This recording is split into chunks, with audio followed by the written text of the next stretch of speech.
Amén. Qué lindo espíritu para recibir la palabra, para que nuestros corazones reciban la instrucción de parte del Señor. Amén. Recibimos a los pastores Ferreira. Por favor, vengan y bendíganos. Un aplauso para recibirles.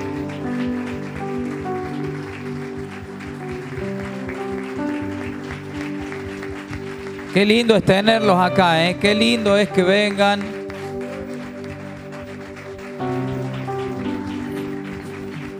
Como dice Evangelina, vienen cerca de la casa de Mickey Mouse, ¿o no? Sí, así es. Buenos días, iglesia, puede tomar su asiento. Qué lindo es estar con ustedes. Cada vez venimos más seguido. Estaba pensando, digo, no quiero saludarlos solamente hoy, sino que quiero dejarles una palabra que es una verdad en mi vida, que es una palabra que me sostiene y me ha sostenido en los peores momentos. Y es un versículo muy conocido que ustedes seguramente ya lo tienen hasta memorizado. Todo lo puedo en Cristo que me fortalece. El Señor me decía, decirles esta mañana, yo no sé qué situación estará pasando cada uno de ustedes, pero no recibas una sentencia de un médico, de un maestro. No recibas palabras de humanos como que fueran de Dios. No te resignes a un diagnóstico. No te resignes y no recibas como verdad una mentira que a alguien se le ocurrió pronunciar en contra tuyo, en contra de tu propósito y en contra de tu destino. Hay maestros que han marcado en las vidas de nosotros y como niños las hemos creído y se han conducido en nuestra vida como un hilo durante toda nuestra infancia, adolescencia y juventud. Te han dicho muchas veces no puedes, te han dicho muchas veces tienes esta enfermedad porque la tiene tu padre, porque la tuvo tu abuelo. Quiero decirte en esta mañana que no recibas ninguna sentencia contraria a los propósitos de Dios en tu vida. Resígnate a la verdad de Dios. Toma esa como la única verdad de tu vida. Si Dios dice todo, es todo. A Él no se le ha acortado tu mano. Así que no sé si alguien lo está necesitando esto, si todos lo necesitamos recordar en esta mañana, pero todo lo puedo en Cristo que me fortalece. ¿Puedes repetirlo conmigo? Todo lo puedo en Cristo que me fortalece. Y cualquier persona que me haya dicho algo diferente, yo rechazo esas palabras en el nombre de Jesús y me aferro a la única verdad verdadera, valga la redundancia. Que Dios les bendiga y nos vemos pronto.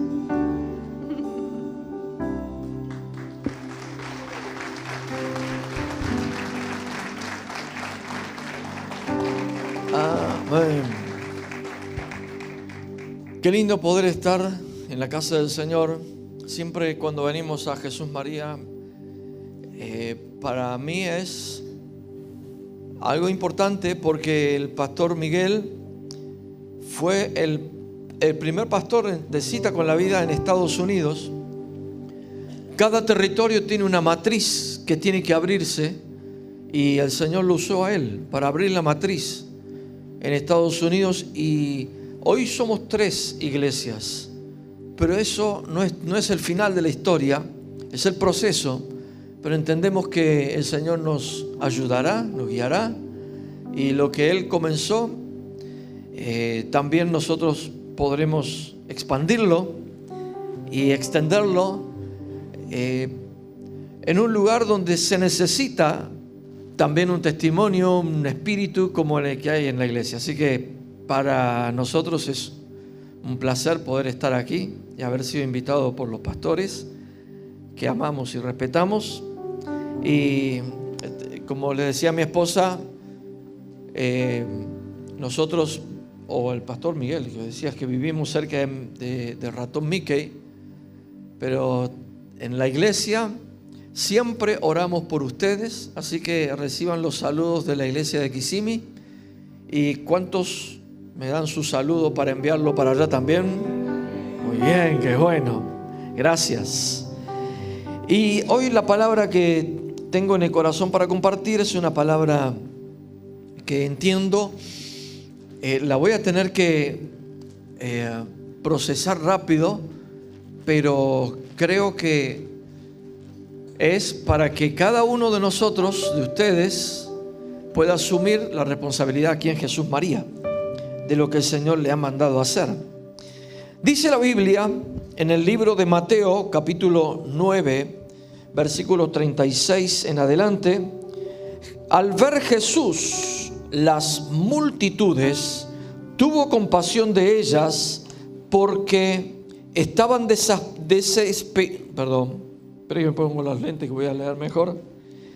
porque estaban desamparadas y dispersas como ovejas que no tienen pastor. Entonces dijo a sus discípulos: a la verdad la mies es mucha, mas los obreros pocos. Rogad pues al Señor de la mies que envíe obreros a la mies. ¿Cómo es la mies? Es mucha. ¿Y los obreros? La mies es cuando la cosecha está lista, es mucha. En Jesús María hay mucho para hacer. Hay muchas necesidades. En las casas de la ciudad hay más que fachadas, más que pinturas, más que direcciones y números. Hay vidas que necesitan de la palabra del Señor. Necesitan de una iglesia militante, de una iglesia que les acerque hasta sus oídos el mensaje de esperanza. Detrás de las puertas, en muchas casas, hay familias en crisis, hay matrimonios a punto de separarse, hay niños, hay jóvenes desesperados, desesperanzados. La mies es mucha. Hay mucho trabajo para hacer.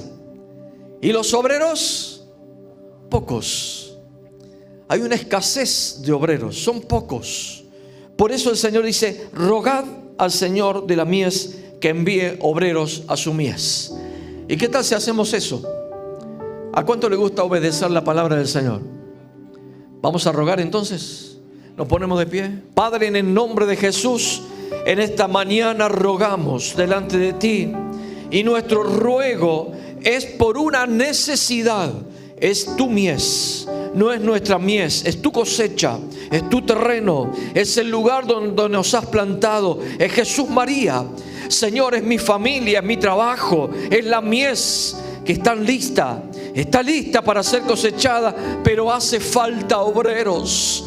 Hace falta gente que se ponga la camiseta, que no le importe transpirarla, gente dispuesta a trabajar. Señor, en esta hora accionamos lo que dice tu palabra. Rogamos delante de ti: envía obreros a tu mies. Lo clamamos en esta mañana, lo veremos en los próximos meses. En el nombre de Jesús, repite en voz alta: Señor Jesús. Bueno, si es lo más alto, grite delante del Señor: Señor Jesús, en esta mañana te rogamos, envía obreros a tu mies. Envía obreros a tu mies. Otra vez, envía obreros a tu mies. Lo harás, Señor. En el nombre de Jesús te lo pedimos. Amén. Amén. Tome asiento en esta mañana. Cuando rogamos al Señor por obreros, es porque Él nos dijo que lo hiciéramos de esa manera. Ahora, el trabajo es mucho y se necesitan obreros calificados. Esa es otra de las cosas que tenemos que tener en cuenta. Los obreros tienen que ser calificados. El primer requisito dentro de la calificación de los obreros es el título de este mensaje: Dios usa lo resucitado. Ese es uno de los principales requisitos. Dios usa lo resucitado. Y como lo podemos deducir, para resucitar, ¿qué tiene que pasar primero? Morir. Los vivos no resucitan, solo los muertos resucitan. Así que aquí hay una gran verdad, que para ser un obrero calificado, primero tengo que morir para después resucitar. Y bueno, Jesús, cuando se presenta, cuando se da a conocer al apóstol Juan, en una visión que él tiene, entre otras cosas le dice: yo estoy vivo, estuve muerto, pero ahora vivo por los siglos de los siglos. Fíjense los verbos: vivo, presente. Estuve muerto, pero vivo por los siglos de los siglos. Y hablando de resurrección, Jesús habló acerca de él, de su propia resurrección, antes que pasara. En el libro de Mateo capítulo 24, versículo 1, dice: cuando Jesús salió del templo y se iba, se acercaron sus discípulos para mostrarle los edificios del templo. Respondiendo él les dijo: ¿ven todo esto? De cierto les digo que no quedará aquí piedra sobre piedra que no sea derribada. Los discípulos están embelesados por el monumentalismo, por era imponente lo físico. El edificio, aunque no era el que había construido Salomón, tal cual como lo hizo, había una reconstrucción herodiana. Pero cuando ellos ven esto, le llaman la atención a Jesús y le dicen: Jesús, te estás perdiendo el recorrido, te estás perdiendo la maravilla arquitectónica que tenemos delante de nosotros. Mirá el templo, mirá qué maravilla, qué expresión arquitectónica que tenemos nosotros. De hecho, los judíos le daban un gran valor al templo en sí mismo. Y cuando los discípulos le muestran el templo, Jesús anuncia la destrucción del templo. Y Jesús le dice: ven todo esto, está todo muy hermoso, es todo fantástico, es algo muy lindo, está todo muy bien construido, pero aquí no va a quedar piedra sobre piedra. Es decir, aquí va a haber una destrucción total. Y si ustedes conocen lo que pasó después, en el año 70, el emperador Tito, cuando invade en una campaña de conquista, invade Jerusalén, destruye el templo. Prácticamente todas las piedras salieron de su lugar. Se cumplió la palabra. Pero ustedes saben que la Biblia, cada vez que en el Antiguo Testamento pasaban cosas, incluso el templo, dice la Biblia que son sombra y figura de cosas próximas o cosas verdaderas. Lo que pasaba antes, incluso el mismo templo, es una sombra y figura. Cuando yo digo es una sombra, bueno, hay una sombra allí que usted ve, que es la sombra de la guitarra, pero es algo que uno puede llegar a identificar, pero no es la guitarra. La sombra no es la guitarra, es una sombra, es algo que se proyecta, es un reflejo, es una proyección de algo verdadero. Y todo lo que pasó antes en la ley de Moisés, incluyendo el templo, es sombra y figura. La Biblia dice que aquellas cosas que en la Biblia, en el pasado, están escritas, es sombra y figura de las cosas celestiales. Eso lo dice en el libro de Hebreos, capítulo 8. Y Jesús, hablando, toma el templo y él dice: ninguna piedra va a quedar sobre piedra en este lugar. Y si usted lee también los versículos de Juan 2, versículos 19 y 20, dice: respondiendo Jesús dijo: destruyan este templo y en 3 días lo levantaré. Dijeron luego los judíos: en 46 años fue edificado este templo y tú dices que en 3 días lo levantas. Jesús ya va poniendo las cosas en orden y él habla de un templo. Los judíos, claro, ellos acostumbrados a ver sombra siempre, pensaron que Jesús hablaba de la sombra y le dicen: este templo fue construido en 46 años. Pero aquí tenemos, en esta parte de la escritura que acabo de mencionar, hay 2 templos, hay 2 construcciones, pero hay 2 paradigmas, hay 2 naturalezas. Está la naturaleza y paradigma y la construcción que se referían los judíos, que es un templo que demoraron 46 años en construirlo. y está Jesús refiriéndose a otra construcción, a otro lugar, a otro paradigma y a otra naturaleza.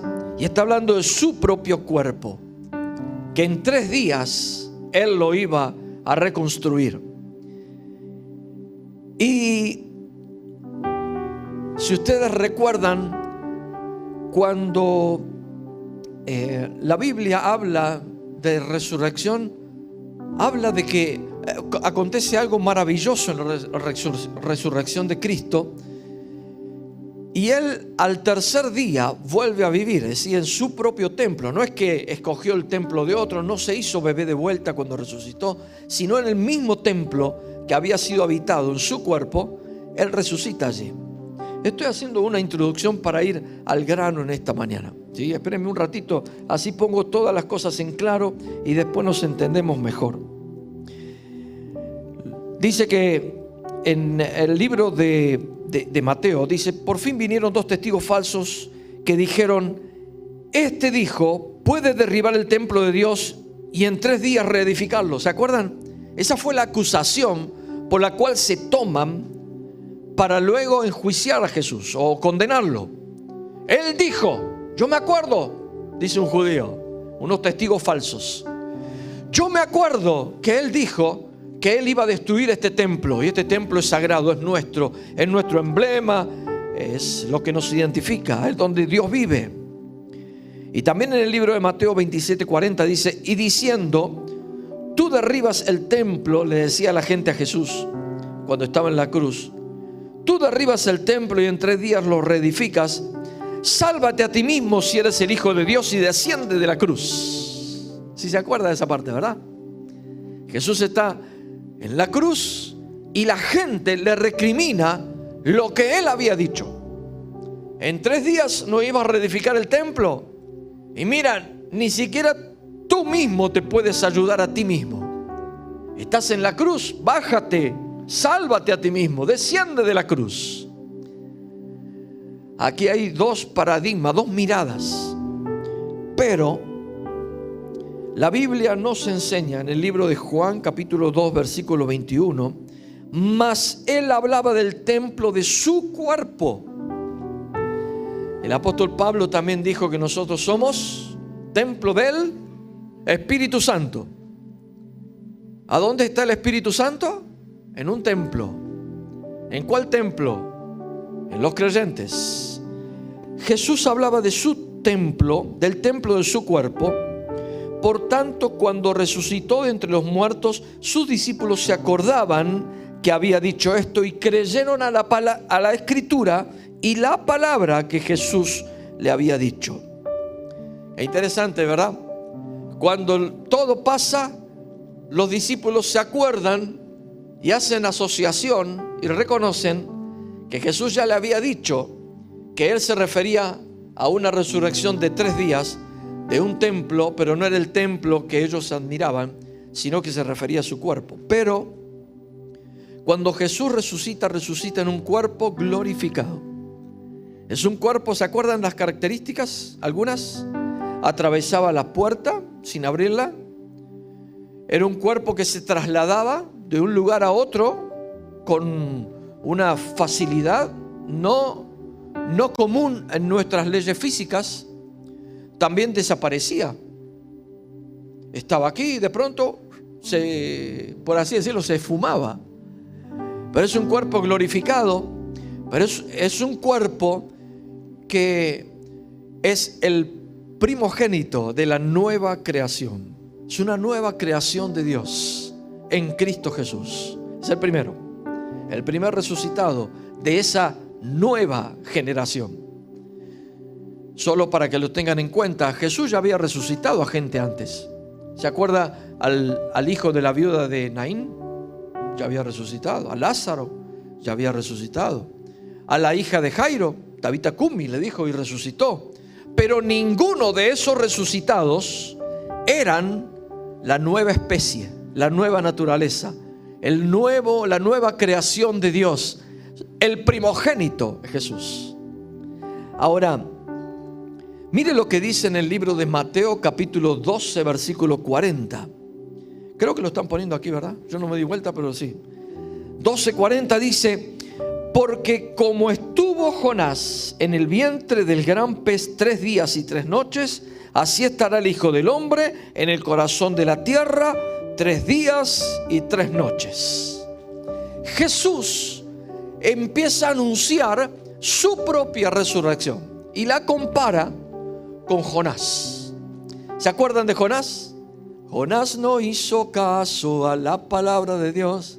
Ahí descubrí con esta canción que el pez se llamaba Plum. Sí, el pez que se comió, que se tragó a Jonás se llamaba Plum, porque dice: y vino un pez muy grande y Plum se lo tragó. Plum se lo tragó. Entonces allí descubrí que el pez se llamaba Plum.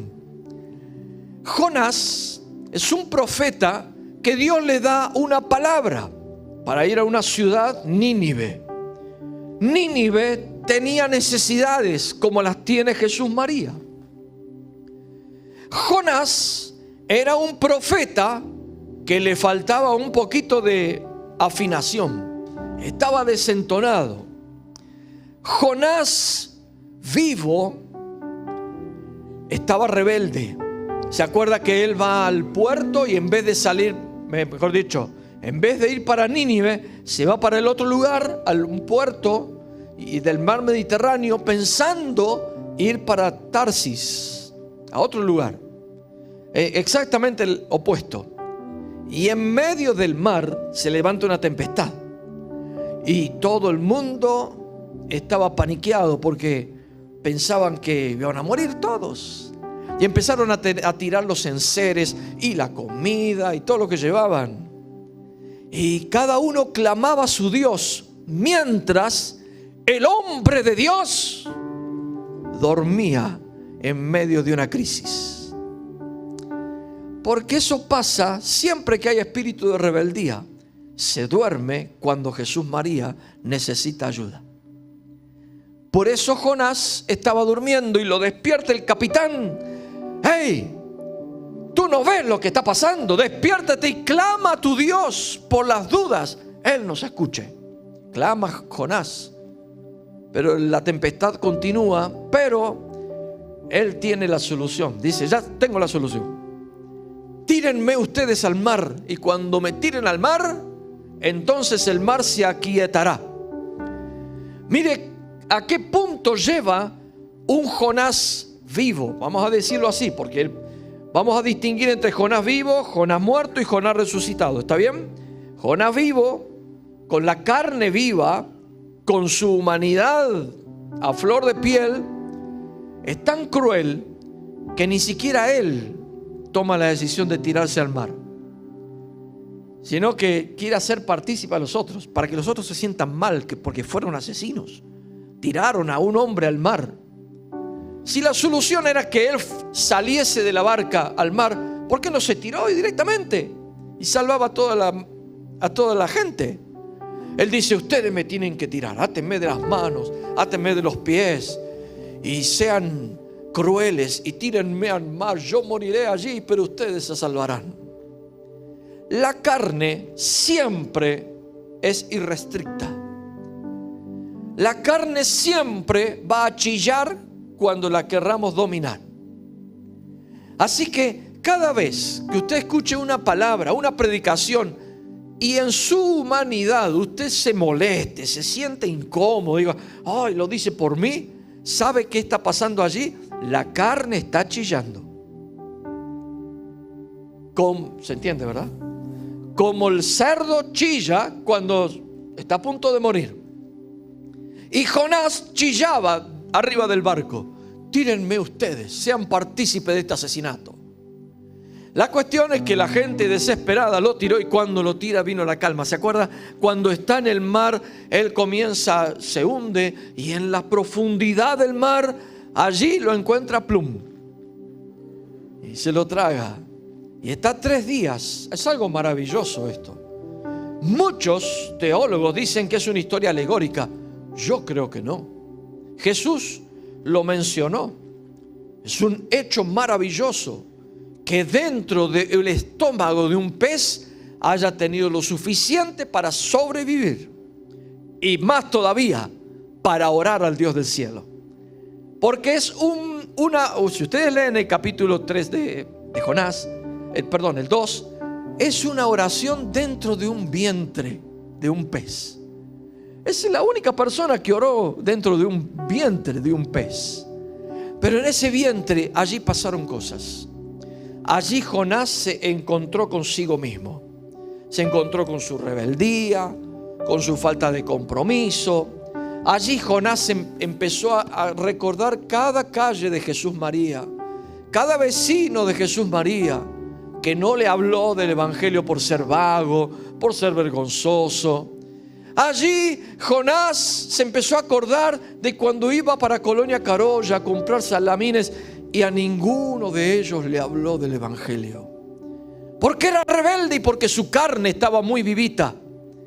Su carne estaba gobernando su vida.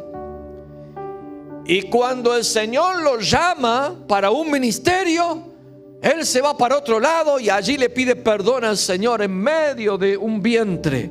Y allí comienzan a cambiar cosas para Jonás. Y Jonás cambia, pero Jonás vivo era un Jonás rebelde, desobediente. Es un Jonás escapista, traicionero, egoísta. Es un Jonás terco. No quería ser usado por Dios. Pero recién pudo ser usado por Dios luego de la experiencia de la resurrección. Porque al tercer día el pez lo vomita. Mire, no hay nada más feo que un vómito, ¿verdad? Pero no hay nada peor que ser uno el vomitado. Ni el pez lo aguantaba, ni Plum lo aguantó. Lo vomitó. Pero en ese vómito fue la resurrección de Jonás. Jonás sale del pez con otra mentalidad. Y en esta mañana yo sé que el Señor está trabajando con algunos que están dentro de un vientre, que están en una crisis, están metidos en una situación que no es la natural, porque ningún hombre fue hecho para vivir adentro de un pez.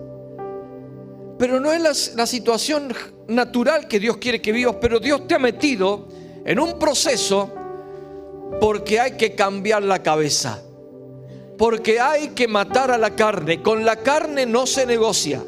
Con la carne no se trata de mejorar, de que ser un poquito menos carnal. La Biblia habla acerca de la necesidad de morir a nuestra carne. Con la carne no hay negociación, no hay transacción posible. Con la carne se muere. Si no, no es posible la resurrección. Pero cuando se resucita, la cosa cambia. Y Jesús compara Jonás y él, su muerte con el ser arrojado Jonás del barco al mar, su sepulcro, el vientre del pez, y su resurrección, la devolución del pez que hace en la playa de Jonás. Porque solo Dios puede usar lo resucitado, y lo resucitado es de otra naturaleza. El que experimenta una resurrección nunca vuelve a ser como era cuando estaba con la carne viva. Lo resucitado es diferente. Y el Señor está necesitando obreros calificados, porque Dios solo usa lo resucitado. Lo resucitado es diferente porque obedece y ayuda. Jonás, me imagino que después de vomitado se habrá lavado bien en la playa, y allí en una segunda oportunidad el Señor le vuelve a hablar acerca de una misión y un ministerio, y lo mandó para Jesús María. Y Jonás fue a Jesús María, y fue a Colonia Carolla, y fue al trabajo donde vos tenés, a la fábrica donde trabajás, al negocio, y fue al lugar donde realizás tus tareas, tus estudios. Allí fue Jonás, pero fue obediente. Fue para hacer bendición para toda una ciudad, porque había resucitado. Dios está buscando obreros calificados, obreros que hayan experimentado la resurrección. El resucitado obedece la voz de quien resucita, de quien lo resucitó. El resucitado siempre está atento a los proyectos de quien lo resucitó. El resucitado tiene un cuerpo diferente. Ya no tiene las ambiciones de los que están en carne viva, sino que tiene las ambiciones de quien lo resucitó. Tiene las ambiciones de Dios para Jesús María. Quiere que Jesús María conozca a Jesús. Quiere que Jesús María sea transformada por el poder del Espíritu Santo. Que desaparezcan las cárceles, las comisarías se vacíen, las drogas, las esquinas en las calles cambien. Tiene ese deseo porque es el deseo de Dios. Los resucitados viven de esa manera. Dios está buscando gente con un espíritu diferente, resucitado. Y aunque tengo poco tiempo, yo voy a ir rápido. Pero todo lo que usted, creo que esto se graba, queda grabado. Entonces mírelo después por si alguna cosa se le pasan los detalles. Pero voy a ir rápido porque hay otro ejemplo en la Biblia. Es el número 16:3. Dice: y se juntaron contra Moisés y Aarón y dijeron: basta ya de vosotros, porque toda la congregación, todos ellos son santos, y en medio de ellos está Jehová. ¿Por qué pues se levantan ustedes sobre la congregación de Jehová? Hay una rebelión aquí. Es una rebelión en puerta. Es Datán, Abirán y Coré. Especialmente Coré. Se levantan contra Moisés y contra Aarón. Es un acto de rebeldía, como Jonás lo tenía. Es un acto de rebeldía. Y en este acto de rebeldía ellos le informan a Moisés y le dicen: hey Moisés, todos ellos son santos también. Todos ellos están delante de Dios también. ¿Qué derecho tenés vos para levantarte sobre ellos? Es una rebeldía que se levanta contra Moisés y contra Aarón. Pero Dios decide mostrar y señalar a quien Él usa. ¿Y cuál es la técnica, la estrategia que Dios hace en este momento? Se le idea algo a Dios maravilloso. Y le dice a Moisés: bueno, mira, van a hacer esto. Por cada tribu de Israel, cada uno de los principales de la tribu va a traer una vara. Van a cortar una vara de un árbol y lo van a traer. Van a hacer 12 varas. Pongan el nombre allí a cada vara. Estaba la tribu de Judá, la de Leví, la de José. Todas las tribus estaban descriptas, estaban inscriptas allí en esas varas. Y Dios le dice a Moisés: trae esas 12 varas aquí al tabernáculo, al templo, y ponelas delante de mi presencia. Y yo voy a decir la vara de quién yo uso. Entonces trajeron las 12 varas, por las 12 varas de la tribu de Israel, y pasan toda una noche delante del Señor. La vara estaba viva cuando estaba plantada en el árbol. Cuando la cortan del árbol, ¿qué pasó? Murió. O sea, en el mismo momento que se corta, muere. Que queden hojas es una consecuencia, pero luego se empieza a corromper, a podrir, ¿verdad? Se deshoja. Pero la vara muere. Acuérdese de esto. Y están estas 12 varas muertas delante del Señor toda una noche. Y algo maravilloso ocurre. Dice el versículo 8: y aconteció que el día siguiente vino Moisés al tabernáculo del testimonio, y he aquí que la vara de Aarón de la casa de Leví había reverdecido y echado flores y arrojado renuevos y producido almendras. Usted sabe que la almendra no sale de un día para otro. Un árbol de almendras no produce almendras de un día para otro. Tiene un proceso, son semanas, meses. Tampoco echa flores de un día para otro, ni hace renuevos de un día para otro. Pero aquí están las maravillas de Dios. Entonces pregunto: ¿No es que Coré había dicho que todos eran santos? ¿Y que todos estaban preparados? ¿Y que todos tenían el ministerio? ¿Y que todos estaban delante de la presencia del Señor? ¿Que todos conocían al Señor? ¿No habían dicho eso? Sin embargo, aquí Dios revela las verdades espirituales. Dios no usa al que se autoproclama. Y en esta época hay muchas de esas historias. Desconozco a quién Jesús María, pero en el lugar donde yo vivo, 2 por 3 hay pastores que se autoproclaman, profetas se autoproclaman, apóstoles que se autoproclaman. Pero Dios no usa a los autoproclamados, porque Coré se había autoproclamado: todos somos santos, todos estamos en la presencia de Dios, ¿por qué tú te subes sobre nosotros? Sin embargo, Dios solo usa al que muere y resucita.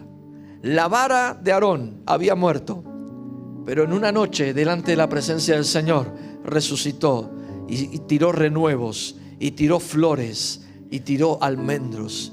En este día, en el nombre de Jesús, tú estás delante de la presencia del Señor ahora, y estás como una vara delante de Él. Quizás saliste de tu casa vivo, pero esta palabra te está cortando para que mueras. Pero en una noche, en un día, en un minuto, delante de la presencia del Señor, ocurren cosas maravillosas. En un minuto tú puedes pasar de ser una vara muerta, una vara inservible, una vara solo preparada para ser quemada, convertirte en un renuevo, resucitado para la gloria del Señor. Que el Señor te use conforme a la gracia que Él da, a la resurrección que Él imprime, a lo que Él produce en nuestras vidas. Delante del Señor pasan cosas maravillosas, y en esta mañana habrá resurrección, y habrá gente preparada, y habrá fruto, porque la almendra es un fruto. Hay frutos cuando uno pasa en la presencia de Dios un tiempo. Y yo siento ese mover de Dios en este lugar. Siento que estamos en este tabernáculo de varas, en este lugar donde se están probando el contenido interior de las varas. Pero hay una vara, hay varas que en esta mañana resucitarán para servir en Jesús María, resucitarán para dar fruto, resucitarán para que el fruto sea alimento para la ciudad, sea bendición para la ciudad, porque es necesario que la palabra que hemos orado hace un rato, envía obreros a la mies, se cumpla. Esa palabra se cumplirá. Habrá obreros calificados. ¿Cuáles son los calificados? Los que se renuevan en su presencia, los que producen frutos para la gloria de su nombre, los que no se autoproclaman, sino los que el Señor los levanta.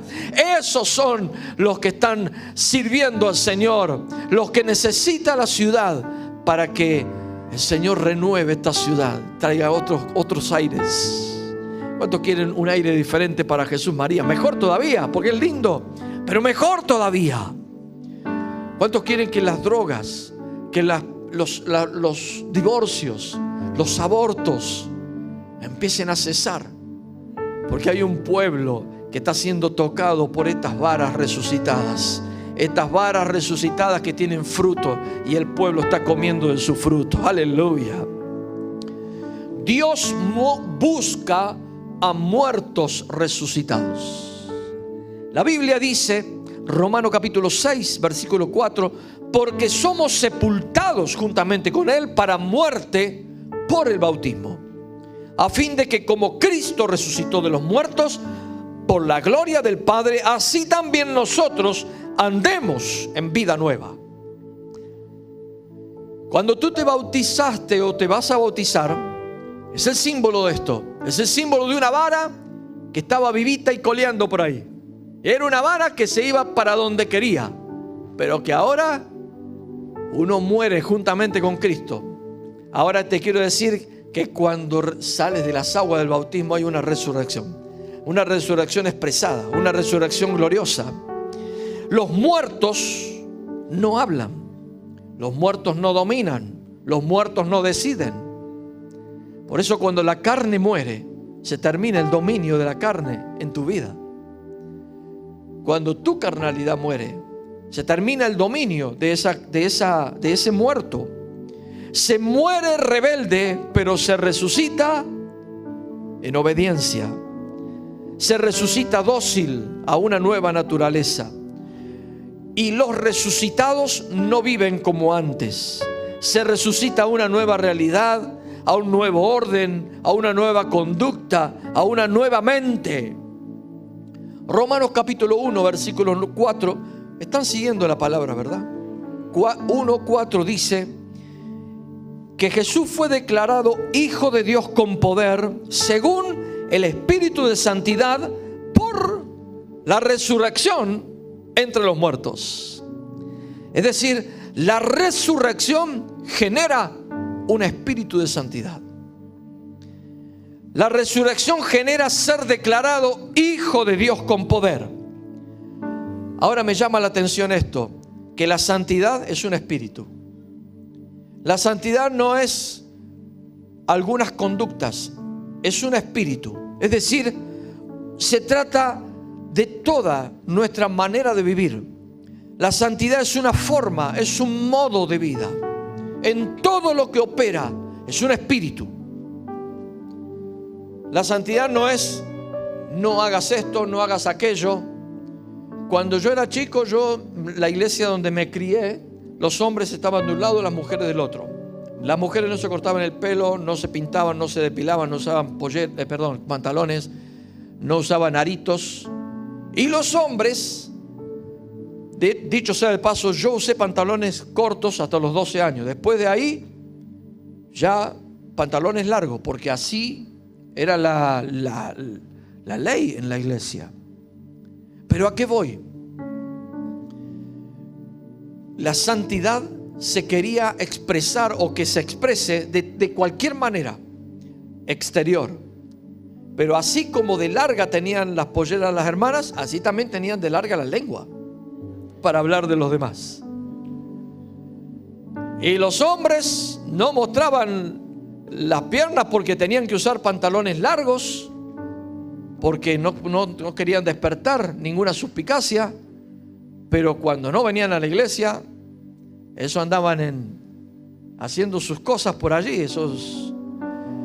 ¿Por qué? Porque la santidad no se trata de una conducta determinada, no se trata de que me tenga que vestir de una manera o de otra, se trata de un espíritu, el espíritu de santidad. Que el Espíritu Santo, Él te va a indicar qué cosas hacer, qué cosas decir, qué cosas no hacer, cómo te vas a vestir. Porque la Biblia no habla de Facebook. En ningún versículo vas a encontrar TikTok en la Biblia. Pero ¿cómo entonces expresas tu santidad usando Facebook y usando TikTok? Bueno, con ese espíritu de santidad.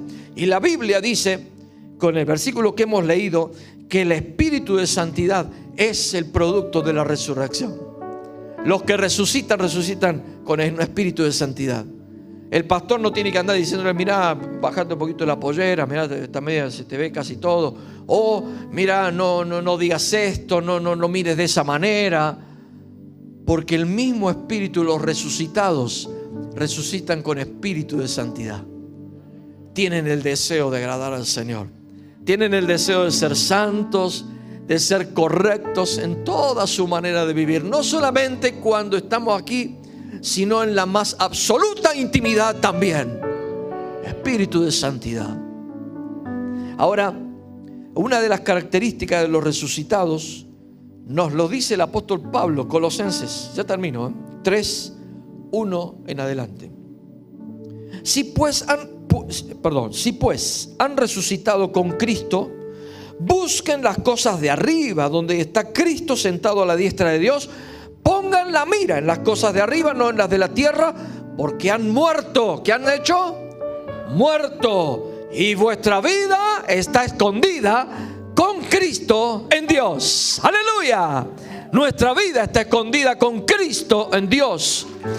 Eso sí merece ser celebrado. Tu vida está escondida con Cristo en Dios. El resucitado busca agradar a Dios. Los resucitados no rebuscan cosas en las basuras del mundo. Por eso en el día de hoy, el Espíritu de Santidad te llevará quizás a borrar contactos en tu celular, a sacar contactos de Facebook que no son correctos, a dejar de seguir a algunos youtubers. El Espíritu de Santidad te llevará a cancelar a algunos en TikTok, porque el resucitado busca, ¿qué cosa? Agradar al Señor. No anda rebuscando en la basura del mundo, ni anda buscando en la basura anterior de tu vida. Una vez un hermano me contaba su testimonio, porque él había sido muy mujeriego, pero él hacía alarde de eso. No me levante la mano, pero alguno quizás ha sido un mujeriego antes de conocer a Jesús. No, el pastor me dice que aquí no. Bueno, está bien, en otros lugares sí. Hay algunos que antes de conocer a Jesús. Entonces este hermano, al contarme el testimonio de su vida, prácticamente se gloriaba más en lo que había conquistado en su vieja vida que en lo que el Señor lo había transformado ahora. Y yo le dije, mira, hay algo que no me coincide, porque vos me estás contando de la basura que hacías antes, pero te la estás saboreando. Porque el resucitado no anda rebuscando en la basura del mundo, en la basura anterior de la vida. El resucitado tiene vida nueva. La vida está escondida en Cristo, en Dios. Allí está la vida de Él. El resucitado está enfocado en el cielo. No se entretiene con los entretelones de aquí de la tierra solamente. Nuestra vida está asegurada con Cristo Jesús. Por eso dice la Biblia, porque en cuanto murió Jesús, al pecado murió por una vez por todos, mas en cuanto vive, para Dios vive. Así también ustedes considérense muertos al pecado. ¿Qué tienen que considerarse? Muertos al pecado. Frente al pecado, ¿sabe qué hay que hacerse? La mosquita muerta. Frente a la tentación hay que hacerse la mosquita muerta. Vamos a seguir porque se me ocurren ideas, pero no hay tiempo. No reine pues el pecado, considérense muertos al pecado, pero vivos para Dios en Cristo Jesús, Señor nuestro. No reine pues el pecado en vuestro cuerpo mortal, de modo que lo obedezcáis en sus concupiscencias, ni tampoco presenten sus miembros al pecado como instrumento de iniquidad, sino preséntense ustedes mismos a Dios como vivos de entre los muertos, y vuestros miembros a Dios como instrumento de justicia. Porque el pecado no se enseñoreará de vosotros, pues no están bajo la ley, sino bajo la gracia. Porque el que muere abandona completamente la naturaleza que vivía antes. El que muere no decide. Considérense muertos al pecado, pero vivos para Dios. El resucitado desarrolla un espíritu de obediencia al Señor. Y el resucitado no es rebelde, porque la rebeldía no es la característica del resucitado. Termino con este versículo, Apocalipsis, capítulo 1, versículos 17 y 18. Juan cuenta y dice: cuando le vi, caí como muerto a sus pies, y él puso su diestra sobre mí, diciéndome: no temas, yo soy el primero y el último, el que vivo. Estuve muerto, mas he aquí vivo por los siglos de los siglos. Amén. Y tengo las llaves de la muerte y del Hades. Aleluya. Este es al Jesús a quien servimos. Este es el Jesús que resucita a las varas muertas. Jesucristo venció para que el pecado no tenga dominio sobre tu vida. Jesucristo venció. Cuando Él sale de la tumba, Él sale con una nueva naturaleza, pero Él sale apoderado de las llaves más importantes que Satanás había arrebatado: la llave del Hades y de la muerte. Ahora te pregunto, ¿qué características estás viendo en tu vida que te hacen pensar que la carne está todavía demasiado viva? Que la carne todavía gobierna. Que te gusta pecar con algunas cosas. ¿Qué cosas estás descubriendo en esta mañana? Pero si deseas honrar y servir al Señor, será necesario experimentar la muerte de nuestra carnalidad, pero la resurrección en Cristo Jesús.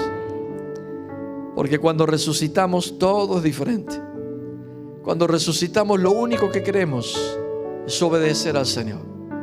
Se terminan los por qué, se terminan las excusas, se terminan las razones para seguir pecando, pero se levanta un espíritu de obediencia. ¿Quiénes quieren en esta mañana ser usados por el Señor? ¿Quiénes quieren o quiénes quieren que el Señor les diga: tú eres un obrero calificado para el servicio que estoy necesitando realizar en Jesús María? ¿Quieres servirme? Entonces necesitas ser calificado. Y una de las calificaciones es ser un resucitado. Pero también al desear ser usado por el Señor, ¿cuántos en esta mañana también reconocen que hay cosas adentro que todavía hay que morir y abandonarlas? El muerto abandona todo, pero es mejor perder todo para encontrar el espíritu de santidad, la resurrección en Cristo Jesús. Tu vida está escondida en Cristo. Tu vida no está escondida en algunos rituales. Tu vida no está escondida en que asistas o no a la iglesia. Tu vida está escondida en Cristo Jesús. Ahora, cuando tu vida está escondida en Cristo Jesús, tú vas a servir, tú vas a ser parte, tú vas a honrar. Tu espíritu de rebeldía será trastornado y será sacado de tu interior. Y vendrá un espíritu de obediencia al Señor. ¿Cuántos quieren ser usados por el Señor? Yo les pido que se pongan sobre los pies. Solo los que quieren ser usados por el Señor. Los que digan: Señor, yo quiero ser un obrero calificado. Señor, mira la congregación, porque se están levantando gente con deseo de servirte. Señor, se ha levantado gente con el deseo de ser usado por ti. Hay muchos, aquí algunos, que el Señor está trabajando con ellos como una procesadora. Los ha metido dentro de un gran vientre, de un pez, de una situación insólita, de una situación impensada. Algo que tú no puedes escapar de allí. Estás metido allí, pero sabes que esto Dios te metió allí en ese lugar. Pero estás siendo procesado. Y en este procesar hay cosas con las cuales te estás enfrentando, situaciones en tu vida, pecados. Hay cosas de los permitidos que el Señor te está confrontando. Las maneras de hablar, de expresarte, la manera de controlar o no tu rebeldía, de dejarla a la carne como un caballo desbocado o tomar las riendas y ponérsela en las manos de Jesús. Estás siendo confrontado en este momento, en este tiempo de tu vida, en este proceso. Y por eso quiero orar, porque también te quiero decir, en parte hablo y en parte profetizo. Te quiero decir y profetizar que hay un tercer día que viene sobre tu vida. Hay un tercer día como a Jonás le pasó. Hay una playa que está llegando ese pez. Y hay una orden de Dios de devolverte, pero devolverte a la vida resucitado en Cristo Jesús, resucitado con un espíritu de santidad, de obediencia, de colaboración, un espíritu de sujeción en la iglesia. Ese es el espíritu de santidad. El Señor quiere devolverte así. Y ese tercer día se está acercando. Y como te decía hace un rato, en la presencia de Dios esta vara reverdeció. Y en esta mañana también Aquí está el Señor de señores, el Rey de reyes. Hay un trono alto y sublime que estamos delante de Él. Nosotros como iglesia y cuerpo, delante de este trono alto y sublime, maravilloso en extremo, aquí es donde reverdecen las varas. Aquí es donde ocurren los milagros. Aquí es donde hay nuevos renuevos. Hay una nueva célula, un nuevo grupo de crecimiento. Hay una nueva área en la iglesia. Hay una nueva idea, hay un nuevo negocio que el Señor está reverdeciendo en tu vida. Pero también hay flores. Hay una nueva manera de sujetarte, una nueva manera de dar aroma a lo demás. Pero también hay un frutos nuevos, frutos grandes y abundantes para la gloria del Señor. Delante de la presencia del Señor ocurren estas cosas. Por eso en esta mañana el milagro del Padre Celestial hoy se desata sobre este lugar. En el nombre de Jesús. Ahora, Padre, la palabra que tú me diste la dije a mi manera, lo mejor que pude hacerlo. Pero mis palabras llegan hasta un punto, pero tu palabra llega a lo más profundo de las vidas y convence donde hay la mayor confusión. Allí convence tu palabra. Señor, en esta mañana abunda Espíritu Santo tocando cada vida. Señor, entiendo que en el Espíritu hoy hay varas que están siendo reverdecidas, gente que está siendo renovada en espíritu. Oh, clama delante del Señor, abre tu boca, adora al Señor, porque en este día y en esta hora el milagro de la resurrección se pone en tu vida. Comienza a manifestarse un renuevo, una idea nueva, una nueva actitud, un nuevo comportamiento conforme al reino. Hábitos del reino comienzan a desarrollarse en ti, pero también fruto para la gloria del Padre Celestial. Adora al Señor en esta mañana. Levanta tus manos y adoramos a Jesús. Él merece toda nuestra adoración. Hoy mi piedra y llama por mi nombre.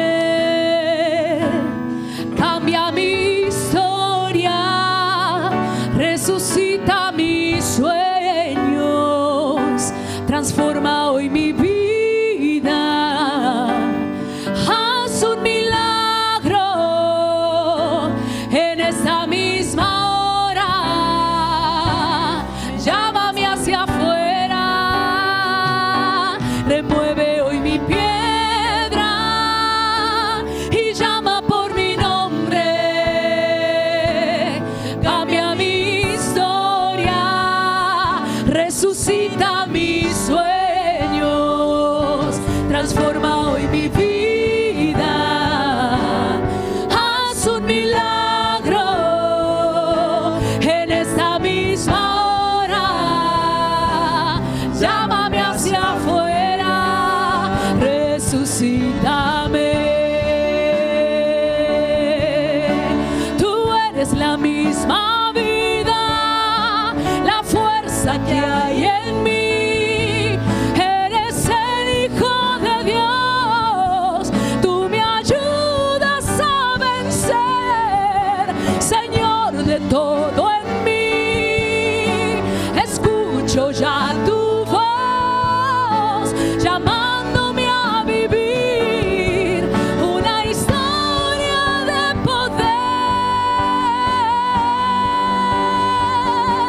Remueve hoy mi piedra y llama por mi nombre. Cambia mi historia, resucita mis sueños,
resucita mis sueños, transforma hoy mi vida, haz un milagro en esta misma hora, me llamas hacia afuera, remueve hoy mi piedra, llama por mi nombre, cambia mi historia, resucita mis sueños, transforma hoy mi vida, haz un milagro en esta misma hora, me llamas hacia afuera, resucítame. La resurrección es un milagro maravilloso. Se necesita un verdadero milagro para resucitar a alguien que ha muerto. Y eso es lo que el Espíritu Santo está haciendo esta mañana en medio de nuestro. Necesitamos el milagro. Necesitamos que el Señor nos resucite sobrenaturalmente a una nueva vida, a una vida en santidad. Necesitamos ese milagro. Yo no sé usted, pero yo necesito ese milagro. Necesitamos morir a tantas cosas. Y solamente cuando morimos podemos resucitar a través de un gran milagro. ¿Cuántos pueden levantar su mano y decirle: Señor, yo necesito, Maestro, yo necesito un milagro? Y que el Espíritu Santo selle este momento. Necesito un milagro. Se sella esta palabra en tu corazón. Que Él transforme nuestra vida. Transforma hoy mi vida, mi